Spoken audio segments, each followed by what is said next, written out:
مفتی ابرار صاحب کے بیانات سننے کے لیے مفتی صاحب کے آفیشیل چینل مفتی ابرار صاحب فلاحی آفیشیل کو سبسکرائب کریں۔ اعوذ باللہ من الشیطان الرجیم بسم اللہ الرحمن الرحیم وَإِن كَادُوا لَيَسْتَفِزُّونَكَ مِنَ الْأَرْضِ لِيُخْرِجُوكَ مِنْهَا وَإِذًا لَّا يَلْبَثُونَ خِلَافَكَ إِلَّا قَلِيلًا سُنَّةَ مَن قَدْ أَرْسَلْنَا قَبْلَكَ مِن رُّسُلِنَا وَلَا تَجِدُ لِسُنَّتِنَا تَحْوِيلًا صدق اللہ العظیم۔ اور قریب تھا کہ یہ لوگ آپ کو مکہ کی زمین سے باہر نکالتے تھے یا مکہ کی زمین میں آپ کو ہلا کر رکھ دیتے تاکہ آپ اس زمین کو چھوڑ دو اور وہاں سے نکل جاؤ، اور تب تو یہ لوگ آپ کے بعد تھوڑی سی مدت وہاں رہتے۔ یہ ہمارا طریقہ ہے جو آپ سے پہلے پیغمبروں کے ساتھ یہی ہوتا رہا، اور ہمارے طریقے کو کوئی بدل نہیں سکتا۔ یہ سورہ بنی اسرائیل کی 76 اور 77 نمبر کی آیت کریمہ۔ اوپر اللہ تبارک و تعالیٰ نے مشرکین مکہ کی دشمنی اور ان کی طرف سے آنے والی پریشانیوں کو ذکر کیا تھا کہ یہ لوگ آپ کے باب میں اس طرح کی پلاننگ کرتے ہیں اور رسول اللہ صلی اللہ علیہ وسلم سے ہر موقع پر دشمنی اور عداوت نکالنا چاہتے ہیں، جیسا کہ اوپر یہ بات ہم نے سنی کہ وہ رسول اللہ صلی اللہ علیہ وسلم کے پاس اپنے مقاصد لے کر اس وجہ سے آتے تھے کہ آپ کوئی بات ایسی کہہ دے رہے جو وحی کے خلاف ہو، اللہ تبارک و تعالیٰ کی شریعت کے خلاف ہو، یا آپ ہمارے باب میں ایسی رخصتیں پیدا کر دے رہے کہ جس سے شریعت کے اوپر آنچ آئے، جیسا کہ قبیلہ ثقیف، طائف کے قبیلے کے واقعے کو گزشتہ کل ذکر کیا کہ انہوں نے رسول اللہ صلی اللہ علیہ وسلم سے جو درخواستیں رکھی، جو شرطیں رکھی، اس میں بعض شرطیں ایسی تھی کہ جو شریعت کے اندر بالکل اس کی گنجائش نہیں، تاکہ ہم نماز نہیں پڑھیں گے، اور پھر فرمایا کہ دیکھو ہمارے معبود اور ہمارے جو بت ہے تاکہ ہم سال بھر اس کو نہیں توڑیں گے، اور اس سے جو ہم کو نیاز چندہ وصول ہوتا ہے وہ ہم برابر لیتے رہیں گے، تاکہ اس طرح کی باتیں یہ ساری کی ساری شریعت کے خلاف تھی۔ اللہ تبارک و تعالیٰ نے اپنے پیغمبر علیہ السلام سے فرمایا وَلَوْلَا أَن ثَبَّتْنَاكَ لَقَدْ كِدتَّ تَرْكَنُ إِلَيْهِمْ شَيْئًا قَلِيلًا، کہ اگر ہم آپ کو ثابت قدم نہ رکھتے، یعنی اللہ تبارک و تعالیٰ یہ بتلانا چاہتے ہیں کہ اپنے پیغمبر علیہ السلام کے اوپر بھی ثابت قدمی اللہ کی طرف سے آتی ہے۔ اسی وجہ سے اسی آیت کے تحت حضرات علماء مفسرین نے یہ بات نقل کی ہے کہ اہل سنت والجماعت کے یہاں انبیاء علیہ السلام معصوم ہوتے ہیں، یعنی نبیوں سے نہ کوئی صغیرہ گناہ صادر ہوتا ہے اور نہ کبیرہ، نبی سے نہ کوئی چھوٹا گناہ صادر ہوتا ہے نہ بڑا، تو یہ نبی کی ذات سے گناہ کا صادر نہ ہونا یہ بھی اللہ کی توفیق سے ہے کہ اللہ تبارک و تعالیٰ نے اپنے پیغمبر کو اس بات کی توفیق عطا فرمائے کہ وہ گناہوں سے دور رہے، وہ گناہوں سے باز رہے، ان کا ذہن کسی چیز کی طرف مائل ہوئے، اس سے دور رکھے۔ تو لہذا اللہ تبارک و تعالیٰ یہاں پر وہی فرما رہے وَلَوْلَا أَن ثَبَّتْنَاكَ، اگر ہماری طرف سے ثابت قدمی نہ ہوتی آپ کو لَقَدْ كِدتَّ تَرْكَنُ إِلَيْهِمْ شَيْئًا قَلِيلًا، تو قریب تھا کہ آپ بھی ان کی طرف کچھ نہ کچھ مائل ہو جاتے۔ اصل میں رسول اللہ صلی اللہ علیہ وسلم کا میلان اس بنیاد پر نہیں تھا کہ آپ ان کی بات مان لیتے یا آپ ان کی بات کو تسلیم کر لیتے ہیں، بلکہ حضور علیہ السلام کا اعلان تو اس وجہ سے تھا کہ یہ ایمان لے آؤ، مسلمان ہو جائے، یہ اسلام قبول کر لے گئے۔ اس بنیاد پر آپ نے کئی لوگوں کے ساتھ نرمی کا سلوک کیا، کئی لوگوں کو ان کی تکلیفوں کے باوجود برداشت کیا۔ یہ سب اس وجہ سے ہوتا تھا کہ یہ لوگ اسلام میں داخل ہو جاتے اور اسلام میں داخل ہو کر ہمیشہ ہمیشہ کی جہنم سے بچ کر ہمیشہ ہمیشہ کی جنت میں جانے والے بن جائیں۔ لیکن اس کے باوجود اللہ تبارک و تعالی اپنے پیغمبر علیہ الصلوۃ والسلام سے کہہ رہے ولولا ان ثبتناک لقد کدت ترکن الیہم شیئا قلیلا، اگر ہماری طرف سے ثابت قدمی نہ ہوتی تو آپ بھی ان کی طرف کسی نہ کسی درجے میں مائل ہو چکے ہوتے۔ اذا لذقناک ضعف الحیات، تب تو ہم آپ کو دنیا میں بھی وضعف الممات اور آخرت میں بھی دگنا عذاب دیتے۔ ثم لا تجد لك علینا نصیرا، پھر آپ ہمارے خلاف کوئی مددگار نہ پاتے۔ یہ بات اگرچہ براہ راست رسول اللہ صلی اللہ علیہ وسلم کو کہی جا رہی ہے، لیکن حضور علیہ السلام کے واسطے سے پوری امت کو یہ پیغام دیا جا رہا ہے کہ جو اللہ سے جتنا زیادہ قریب ہوگا، اگر قرب کی وجہ سے کوئی گناہ کے اندر یا کسی نافرمانی کے اندر مبتلا ہوتا ہے تو اللہ تبارک و تعالیٰ اس کو دگنا عذاب عطا فرمائیں گے۔ جیسا کہ سورہ احزاب میں بھی نبی اکرم صلی اللہ علیہ وسلم کی ازواج مطہرات کا جہاں تذکرہ کیا، وہاں پر بھی اللہ رب العزت نے یہی بات کی یا نساء النبی جی کہ نبی کی عورتیں، اگر تم میں سے کوئی برائی کر کے آئے گا یا تم میں سے کسی نے برائی کا ارادہ کیا تو ہم تم کو دگنا عذاب دیں گے، ہم تم کو ڈبل عذاب دیں گے۔ لہٰذا یہاں پر بھی اللہ تبارک و تعالیٰ اپنے پیغمبر علیہ الصلوۃ والسلام کے واسطے سے قیامت تک آنے والے انسانوں کو یہ پیغام دے رہے ہیں کہ اللہ رب العزت کی ذات ان تمام چیزوں سے بے نیاز ہے، کہ اللہ رب العزت اپنی شریعت کے معاملے میں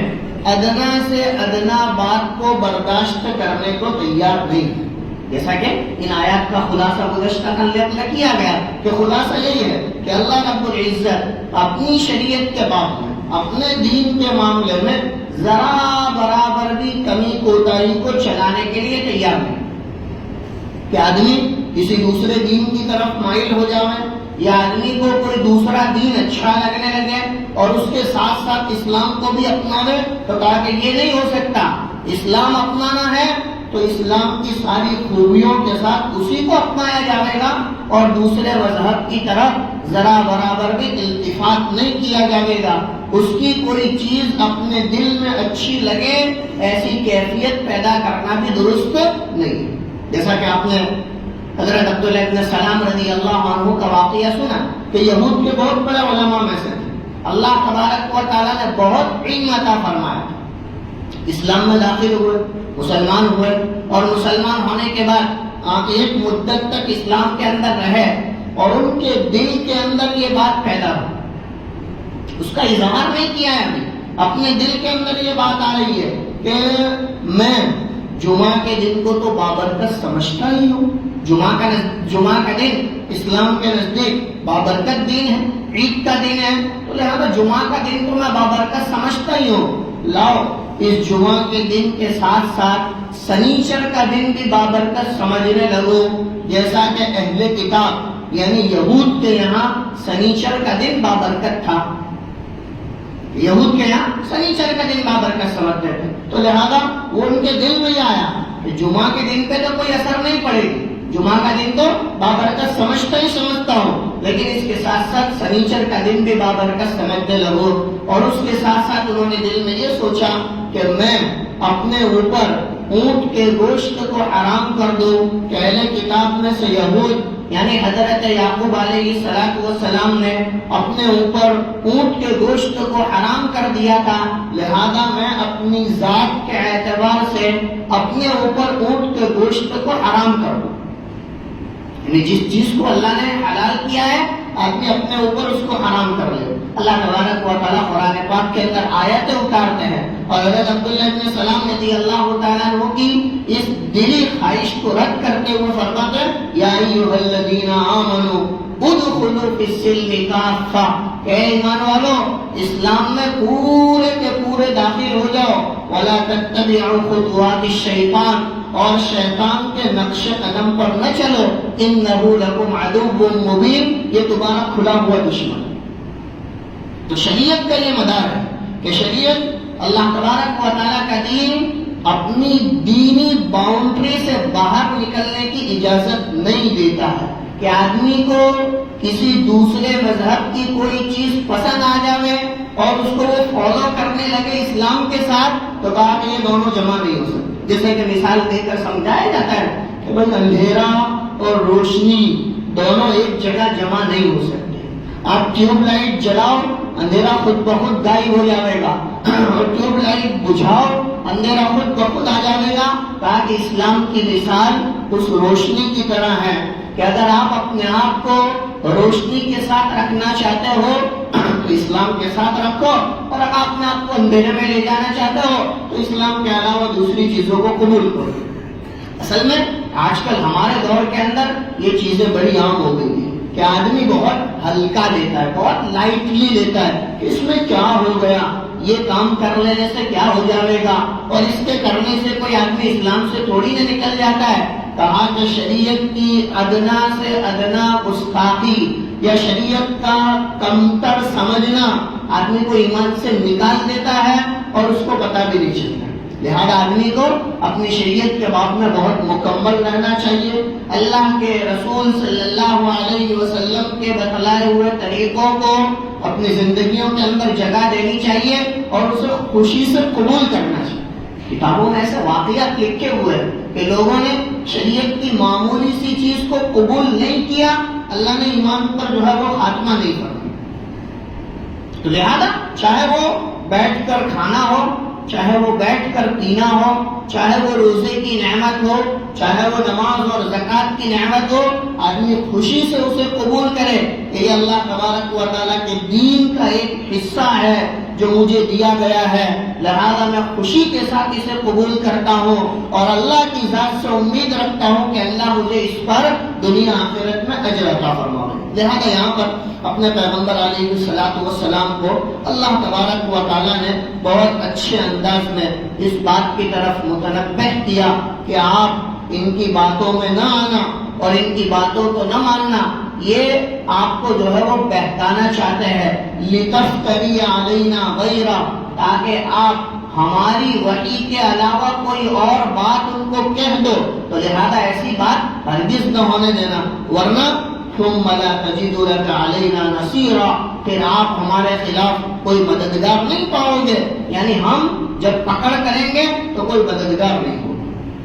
یہ دونوں آیتوں کے بعد میں گزشتہ کل نقل کیا، حضرت شیخ الاسلام رحمۃ اللہ علیہ فرماتے ہیں کہ یہ دونوں آیتیں یعنی یہاں سے وَإِن كَادُوا لَيَفْتِنُونَكَ اور اس کے نیچے والی آیت، ان دونوں آیتوں کے بعد میں فرماتے کہ آدمی کو چاہیے کہ یہ دونوں آیتوں کو جب پڑھے تو دو زانو بیٹھ جاوے اور اللہ تبارک و تعالیٰ کی جلالت شان اور اللہ تبارک و تعالیٰ کی کبریائی کا تصور کرے کہ وہ رب کہ جس کو اللہ کے رسول صلی اللہ علیہ وسلم سے سب سے زیادہ محبت ہے، لیکن دین کے معاملے میں، وحی کے معاملے میں اللہ تبارک و تعالیٰ بے ٹوک بات کرتے ہوئے فرماتے ہیں کہ اِذًا لَأَذَقْنَاكَ ضِعْفَ الْحَيَاةِ وَضِعْفَ الْمَمَاتِ ثُمَّ لَا تَجِدُ لَكَ عَلَيْنَا نَصِيرًا، اور یہ ایسی آیت ہے قیامت تک باقی رہے گی اور سارے لوگ اس کو پڑھتے رہیں گے کہ اللہ تبارک و تعالیٰ کی جلالت شان اور اللہ رب العزت کی بزرگی ان آیات میں کیسے جھلکتی ہے۔ اپنے پیغمبر علیہ السلام سے کہہ رہے کہ اِذًا لَأَذَقْنَاكَ ضِعْفَ الْحَيَاةِ، ورنہ ہم تم کو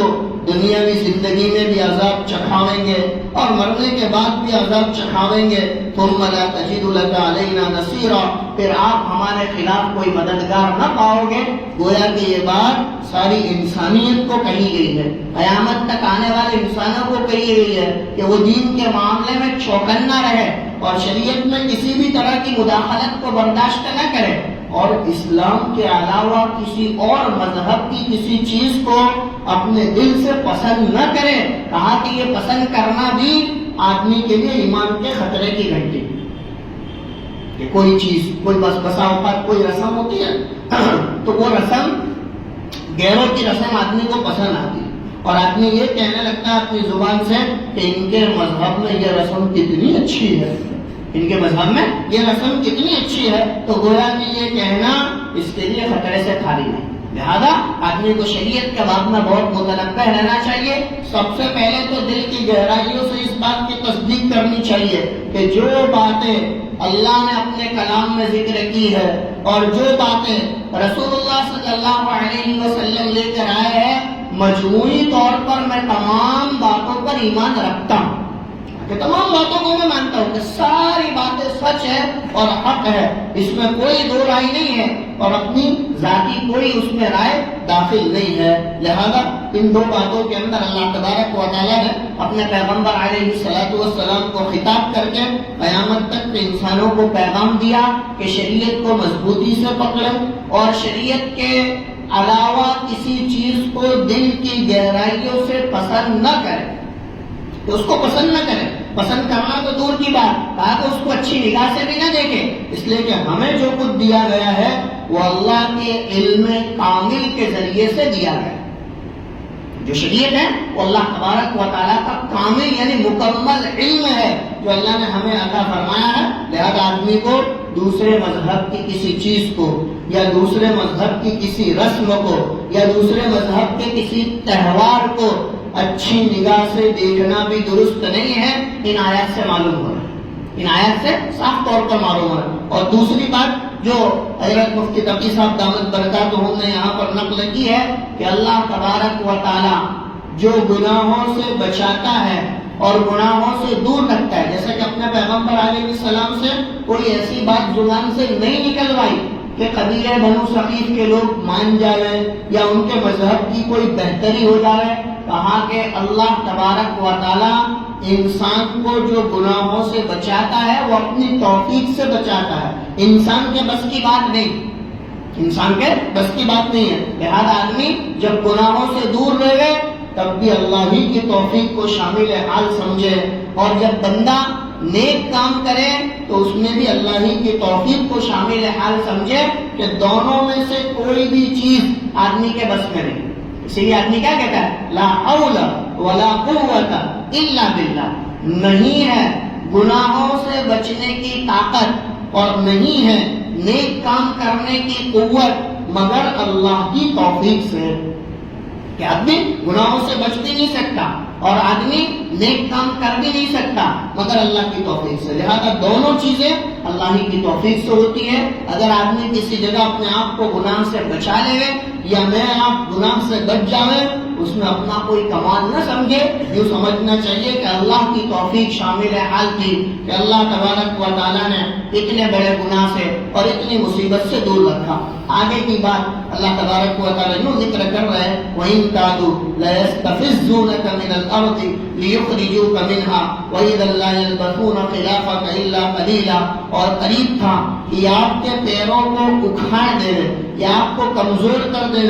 زمین سے، یعنی مکہ مکرمہ کی زمین سے، لِيُخْرِجُوكَ مِنْهَا، تاکہ آپ کو وہاں سے نکال بھگاوے، وَإِذًا لَّا يَلْبَثُونَ خِلَافَكَ إِلَّا قَلِيلًا، اور تب تو یہ آپ کے چلے جانے کے بعد تھوڑی سی مدت مکہ میں رہیں گے، اس سے زیادہ نہیں۔ اس آیت کریمہ کے باب میں بھی ایک شان نزول یہ نقل کیا گیا ہے کہ مشرکین مکہ یعنی مکہ کے مشرکین رسول اللہ صلی اللہ علیہ وسلم کو